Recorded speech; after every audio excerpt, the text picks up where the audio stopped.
All right, today we are going to be working on lesson 9-3, which is a measure of central tendencies, which is a fancy word for mean, median, mode, and range. Okay, we do have 5 vocabulary words today. The first one is mean, which is the sum of the items in a set of data divided by the number of items in the set.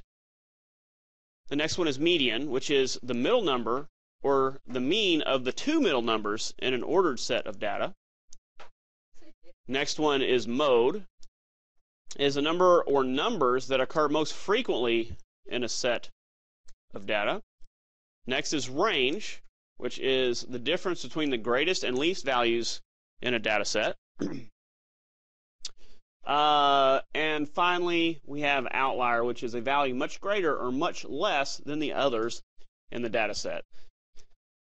All right, so let's take a look at some of our, actually the first one I think is a table, yes.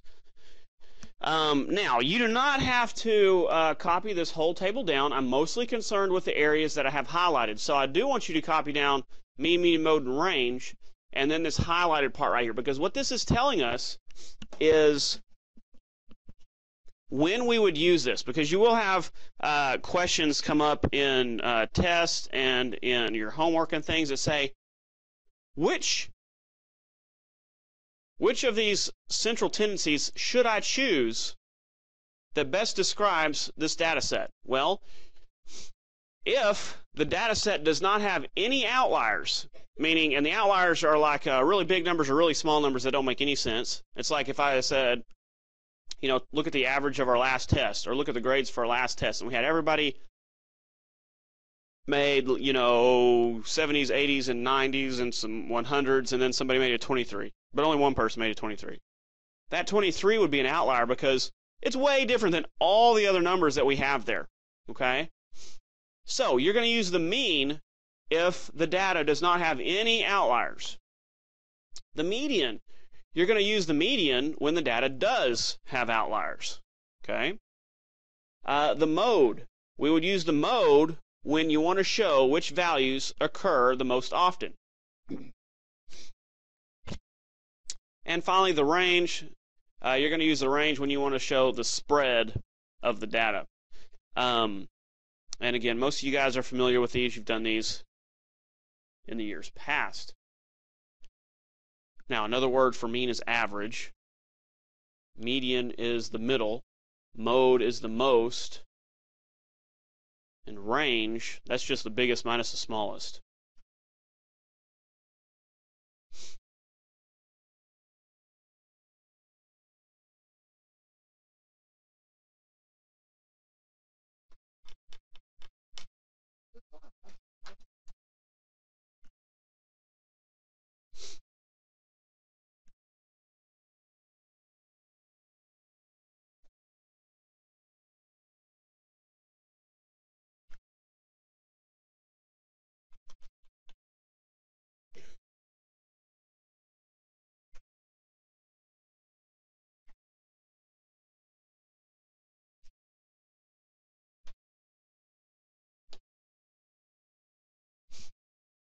All right, we ready for our examples?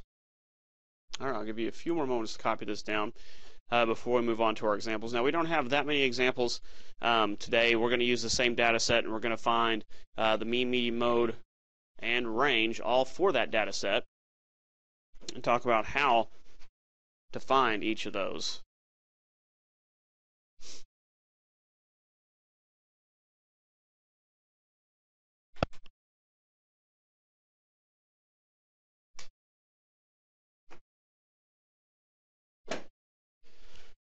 All right, let's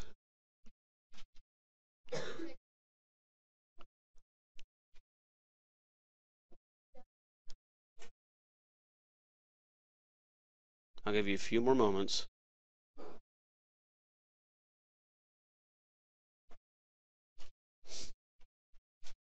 Yes, ma'am.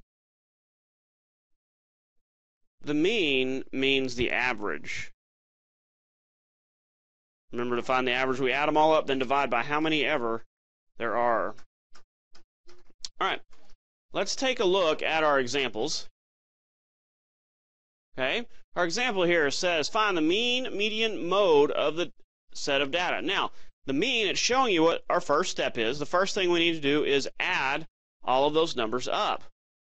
Now, whenever we add all of those numbers up, what does that give us? For mean, you do not have to put it in order from least to greatest because all we're doing is finding the average. Now, for the median, we do have to put those in order from least to greatest. Now, when we add all those up, we get 189. Okay.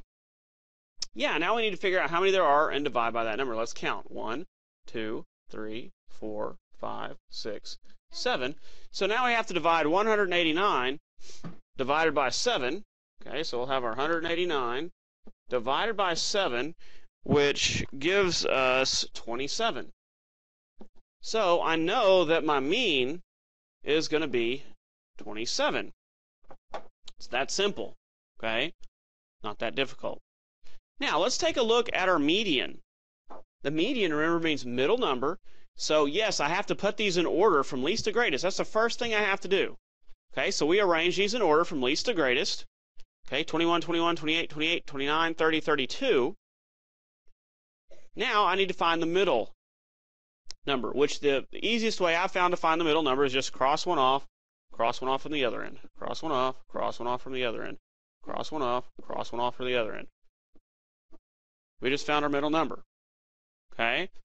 Now, there is an occasion whenever you will have, you'll have two numbers that are in the middle. Well, if you have two numbers that are in the middle, you need to find the average. We add them together, divide by 2. Okay? So, on our median for this one, it's going to be 28. Now, the mode, whichever occurs most, well, we can actually use, since we arrange these in order from least to greatest, we can actually look back up at my median to determine which of these occur the most.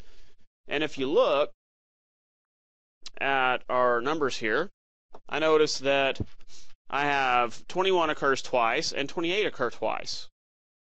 So, which one occurs the most? Well, both of them. We can have more than one mode, or we could have no mode at all. It's very possible that if all the numbers occur only once, then there's no mode. Okay? On this one, our mode is going to be both 21 and 28 because they both occur twice. Okay?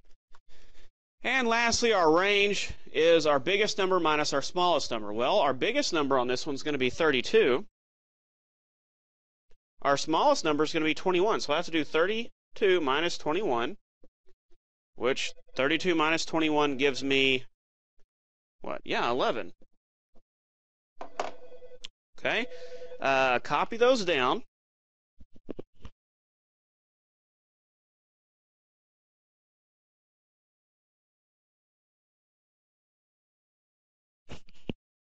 All right, are there any questions on how we solve any of those? I think, yeah, that was my last slide that I had there because that's essentially what we're doing today. It is easy, I agree. Okay, any question on that? Yes, sir? That's a good question. But let's get to work.